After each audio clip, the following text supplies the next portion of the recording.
You know, I consider myself to be someone that knows the PS3 generation very well.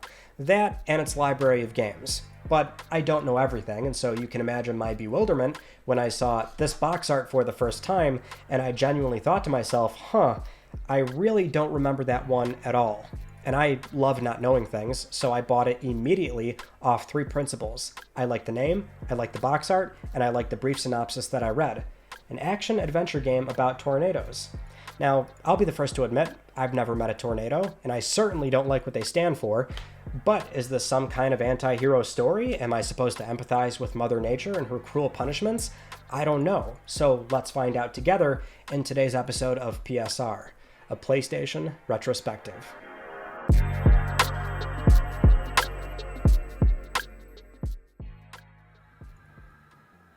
Let's do it! Tornado Outbreak. No clue what to expect. The audio sounds so compressed and noisy.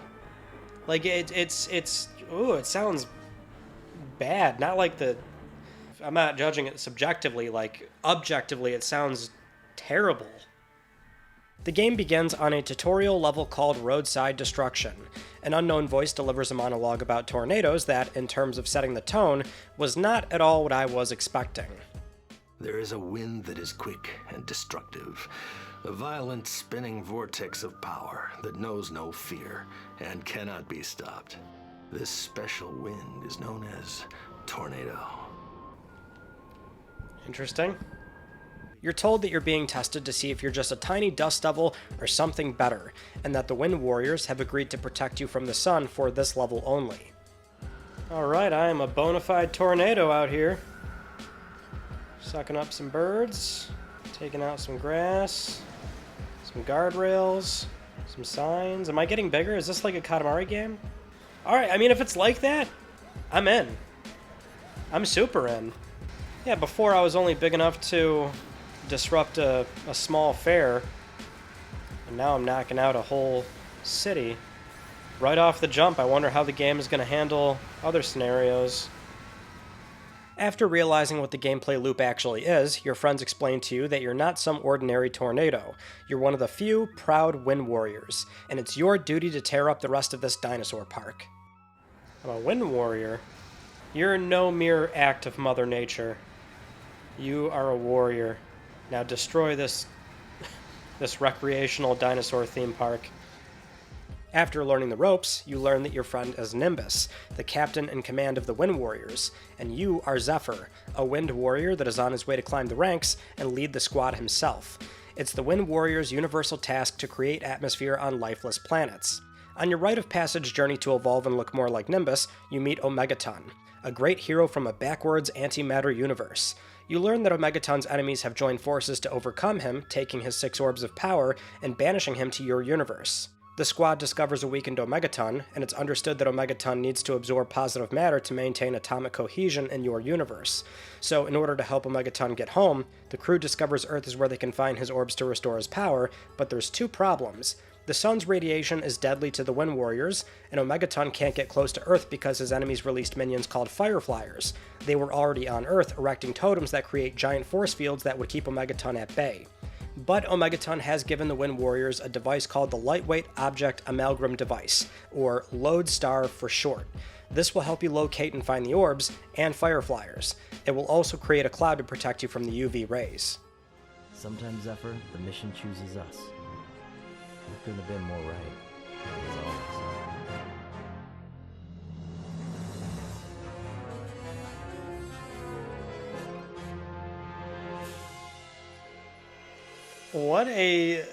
What a Sly Cooper style cutscene. I gotta hand it to this studio for actually coming up with like a story for this, little tornado style gameplay premise. I am digging this so far. Even though I was just told about the sun damaging me, I make the mistake of touching it on the next level, which takes place on a farm. Ah! What happened? Stay in the shade, you'll burn up in the sun. Okay. Guess I gotta be mindful of the elements. So is this how real tornadoes work? not exactly a meteorologist over here, so I don't know if this game is scientifically accurate. Nimbus then explains that the Lodestar only has enough power to generate a barrier for a limited amount of time. So this is the game explaining why levels have a time limit. I mean, that's the thing though, right? Like, Katamari uses a time limit on their levels to make it exciting. And they do it in a way where the time is often extremely generous.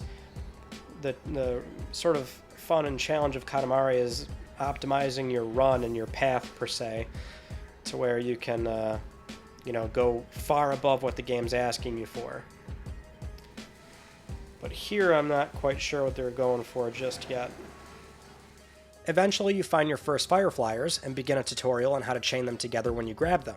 This is the primary gameplay mechanic that allows you to not only generate a high score, but also grants you additional time the bigger your chain is. Fireflyers will usually be hidden within objects, and when you discover them, you get a slight speed boost, but you can hold them outside of your vortex with R1 and try searching for more Fireflyers to continue your chain. You rapidly slow down while you're holding Fireflyers, so the idea is to know where they are next and determine a suitable path to chain them together, keeping your speed and vortex size in relation to the objects you need to destroy, and then release R1 for the collection payoff. Once you're ready to finish the level, you return to the Lodestar and begin the final sequence where the totems appear. This is where you do this weird minigame where you have to straight up punch the totems. Select target to attack.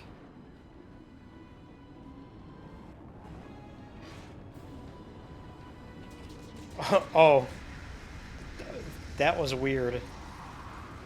Before proceeding, let's provide some background on the developer, Loose Cannon Studios, and you'll quickly discover why this game feels so much like Sly Cooper. Loose Cannon was an independent studio based in Seattle, Washington, and they were founded in 2005 by Dev Madan, Matthew Scott, and Richie Rukavina.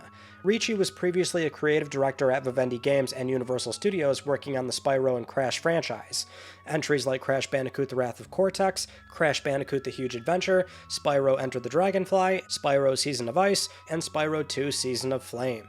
Dev Madan and Matthew Scott, however, are from Sucker Punch Productions. Matthew worked on the programming side for Sly 2 and 3, and has a special thanks credit on Infamous before he went off with Dev and Richie to co-found Loose Cannon Studios. And Dev Madan is one of the credited creators of the Sly Cooper series himself. Dev has a rich history of graphic arts, doing the background graphics for Windows games in the early 90s. He even made the title screen for the NES game Dudes with Attitudes. Eventually, he landed at Sucker Punch Productions, serving as their art director, shaping the characters, settings, and story of the much-beloved Sly Cooper franchise. And we can't forget Rocket Robot on Wheels either, where he did the art and modeling. Both Dev and Matthew left Sucker Punch in fall of 2005 to team up with Richie and form Loose Cannon. By mid-2006, the independent team were already pitching games to Warner Bros. Interactive, that being a multi-platform title called Dirty Harry Excessive Forces, and another called Tornado Alley. Negotiations initially went well with Tornado Alley, and the game was approved. Along the way, Loose Cannon passed off the Dirty Harry game to the Collective, which seemingly didn't get much further as it was cancelled in 2007. Tornado Alley didn't get very far either, as there was some friction creatively between Loose Cannon and Warner Bros., so Loose Cannon took the game and pitched it to Konami Digital Entertainment, where it was also approved. And during development, co-founder Matthew Scott began the process of selling the company by negotiating with PopCap Games, which the deal eventually closed. The two companies would then work on a PopCap Games collection for the PlayStation 2, while Loose Cannon was still working on Tornado Alley with that game signed publisher Konami. And after initially debuting the game to the public at E3 2009 under a new title, Zephyr: Rise of the Elementals, it would then ship later in the year with the final name Tornado Outbreak on PlayStation 3, Xbox 360, and Nintendo Wii. Unfortunately, this would be the only original property Loose Cannon would get to work on. The studio closed in 2010, with most of the staff folded into PopCap Games proper. Richie left shortly after and founded a new studio called Kung Fu Factory. Matthew stayed for a bit with PopCap and continued programming on franchises like Bejeweled, Peggle, and Plants vs. Zombies, and Dev stayed in an art director role for Zuma's Revenge before leaving and serving as art director on Rocket Arena and Crash Team Rumble. Now, getting back to my playthrough, the next level finds us looking for an orb in a dubious location. Don't you worry, I'll take care of this low-income trailer park. Return to the Lodestar? But there's still trailer parks up. Not on my watch. Tornado without a cause. Really? I have a cause. I feel like I have purpose here. Before fist fighting the totems, there's a new mini-game where you have to rush through a bunch of storm gates in order to build up a storm. After doing that, you'll play this sequence where you have to sneak past these Sly Cooper spotlights, aka sunbeams, in order to reach the totems. This is a rinse-repeat portion here. If there's more than one totem, you're going to reset to the beginning after each fist fight, and then the sunbeams will get larger and move more sporadically each time. After recovering Omegaton's orb, Zephyr makes a surprising proclamation. I was too troubled to enjoy the show. The humans never asked for any of this. I confided in Nimbus. Thank you. Damage may be unavoidable, but we've left these people homeless. Nimbus reminded me that no one would follow me if I led with doubt. I needed to act like a leader. I called the troops together, intending to tell them that post-mission we'd help rebuild. I was cut off by Lodestar's distinctive chime. It had found another orb. Dude, they actually acknowledged that I just wiped out a trailer park. Also did not think that was going to happen. I thought we were just being a silly little video game and, you know, take out this trailer park. No, we just made a lot of people homeless. This game continues to surprise me. Military mayhem. The US military's budget is high enough. We will not rebuild. Before starting the military level, Zephyr and Nimbus are attacked by the Fireflyers, and Nimbus becomes incapacitated. He hands over the Lodestar and tells Zephyr to finish the mission. After wiping out the military base, Nimbus is abducted by the Fireflyers. Zephyr makes an executive decision to carry on with the mission, as the Lodestar discovers the next location of the Omegaton orb. Oh, high roller blowout! We knocking down some Vegas real estate? You know, this game may very well be making a timeless social commentary here by consistently destroying all these poverty-stricken neighborhoods. It is really satisfying when you have a clean run with all those Fireflyers. This is one of those games it's just pure fun. Even though they're trying to throw a plot line at you, like, you do not need it. It's just fun. Is that Hooker? Oh my. Interesting. Time to Vortex race. This part seems unnecessary.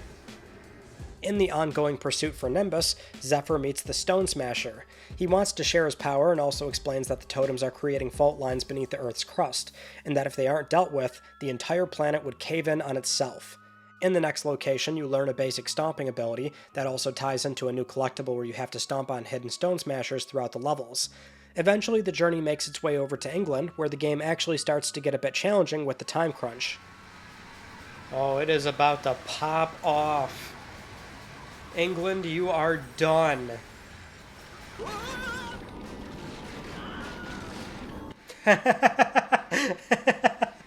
The Wilhelm scream. Oh my god, we found it again. I still can't take down buildings. Come on, what's going on here? Oh my god, I'm gonna get a mission fail for the first time. I'm waiting to take down buildings, but it's not there we go. I'm gonna need this to pop off real quick.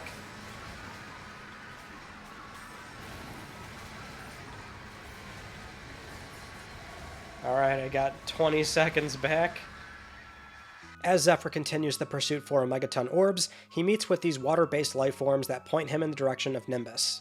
One of them pointed towards the continent I was heading to. Taking it as a sign that Nimbus had been this way, I redoubled my efforts. As I got closer to our next location, I could see there was some kind of celebration going on. I hated to spoil the party, but not all of us have the day off. Yeah, not all of us can go to a Renaissance fair. Some of us have to destroy the fair.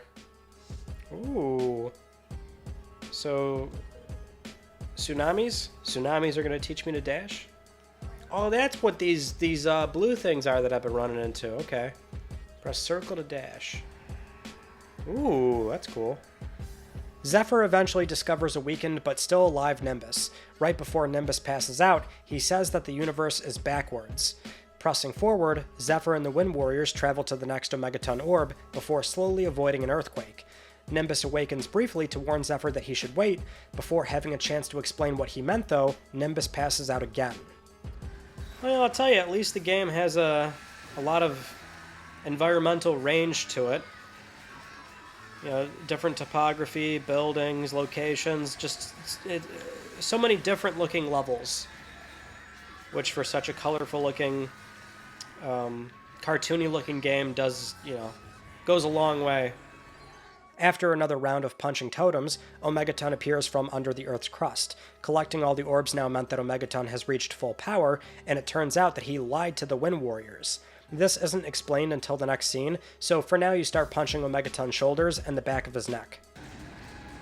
The back of your neck look like a pack of hot dogs.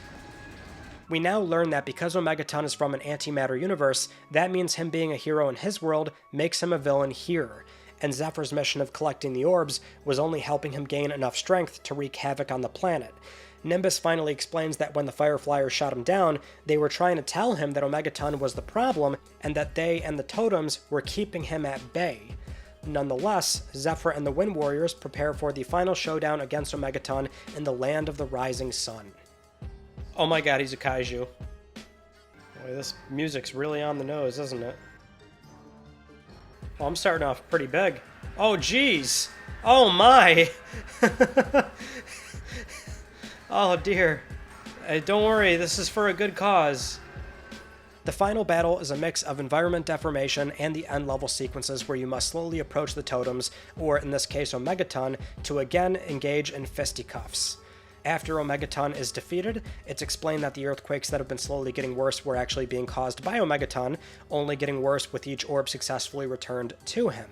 The rock and water creatures were banished by Omegaton long ago and didn't realize they gave out the wrong advice on why the earthquakes were happening.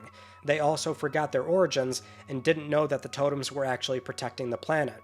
In the end, Zephyr reminds the player that they should find them all so they can return them home. Come what may, I know we can handle it. Very good. So is that like the final send-off there? Yeah, I mean, game over, but hey, guess what? There's things out there to collect, which are actually like tough to get to. Loose Cannon Studios. This was like fun. It's short for sure, very very short, but this is the kind of stuff that is like right up my alley, because it is so similar to Katamari, but it's just fun. It's just a fun game. If you enjoyed this episode of PSR, a PlayStation Retrospective, consider supporting the channel and more episodes with a YouTube channel membership or over on Patreon. You'll get access to deleted scenes from this episode and the back catalog of other deleted scenes and quarterly Q&As. We don't run any sponsorships or paid advertisements on this channel, and I would love to keep it that way. So any support helps and is greatly appreciated. Thanks for watching, and I'll see you all in the next one. You take it easy.